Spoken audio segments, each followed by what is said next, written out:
करीब 2.5 साल तक अपने बचाव में लगा रहा यूक्रेन अब कहता है कि वो हमलावर हो चुका है, मगर वो अब भी पश्चिमी सहयोगियों से बड़ी मदद के इंतजार में है।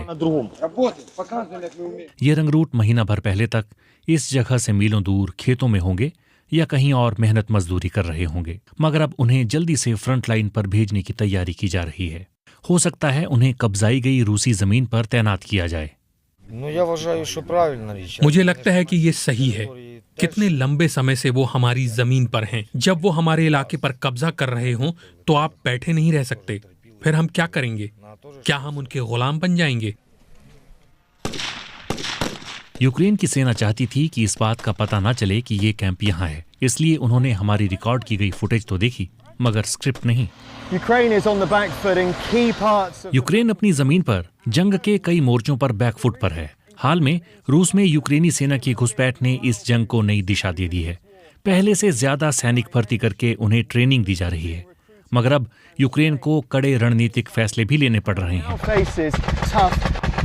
क्या इन्हें यूक्रेन के पूर्वी हिस्से में भेजा जाएगा, जहां रूस हजारों सैनिक भेजकर और भी ज्यादा यूक्रेनी जमीन कब्जा रहा है, या फिर उन्हें रूस के कुर्स्क इलाके में मिली बढ़त को और भी मजबूत करने के लिए भेजा जाएगा? ये कुर्स्क में घुसने वाले शुरुआती यूक्रेनी सैनिक थे।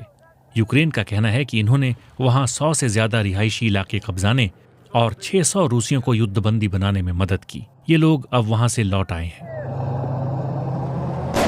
रूसी सीमा से कुछ ही मील दूर हमने इनसे मुलाकात की।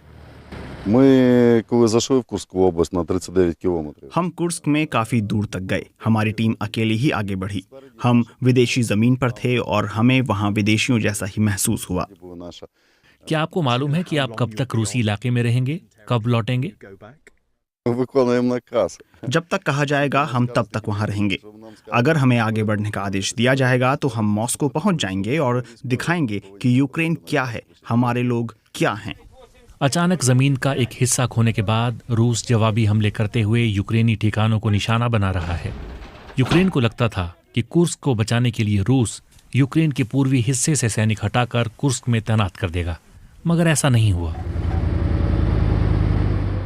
प्रोड्यूसर नाम से पहचाने जाने वाले इस शख्स ने 3 साल से अपने 2 बच्चों को नहीं देखा। यहाँ हर किसी की ऐसी ही कहानी है। प्रोड्यूसर रूस के अंदर तबाह हुई यूक्रेनी गाड़ियों को वापस लाने के काम में जुटे हैं। एक शख्स व्लादिमीर पुतिन हमारे देश पर हमला कर रहा है। हमें अपने घर की रक्षा करनी है। जंग को रूस की जमीन पर ले जाकर यूक्रेन अपने लोगों का समर्थन जुटाने में सफल रहा। दूसरी ओर उसके सहयोगियों को चिंता है कि पुतिन इसका जवाब कैसे देंगे, मगर राष्ट्रपति ज़ेलेंस्की ने चेताया है कि वक्त कम है और एक नए मोर्चे पर जंग लड़ने के लिए पश्चिमी देशों को तुरंत और भी ज्यादा मदद यूक्रेन पहुंचानी होगी।